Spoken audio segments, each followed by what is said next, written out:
Welcome back. We are now on episode 5 of the Lord's Prayer. Just some small video reflections on the Lord's Prayer. We were talking in the previous video about the fact that people prayed either to be heard or prayed using many words, hoping they'd be heard, and Jesus debunked both of those thoughts. Also, in the context of Matthew's prayer, most people stop after "deliver us from evil."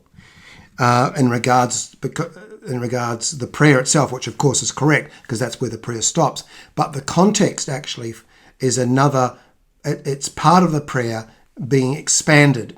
So there's a particular line in the prayer that Jesus then expands into something that they would understand more. And he said, for instance, that their forgiveness by God was connected to their forgiveness upon others.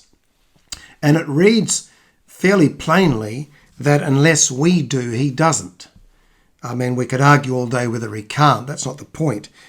But the point is that the onus in this particular instance is not on God. The onus is upon us. Excuse me. His forgiveness goes without saying. That's not the issue. But ours doesn't always follow suit. We are quick to hold back and slow to forgive. And so he made a point of that. Now, the Lord's Prayer in this instance is not sidelined by the death and resurrection of Jesus, as though, once again, some say it's a pre-cross era and therefore redundant for the sake of the church. And I've already said if you say that, then everything's redundant for the sake of the church, because everything Jesus said was before his death, except maybe a few moral maxims you can pull out of his words. But he was forgiving people before his death, he was forgiving people by his death, and he was forgiving people after his death. He's God, he's able to do that.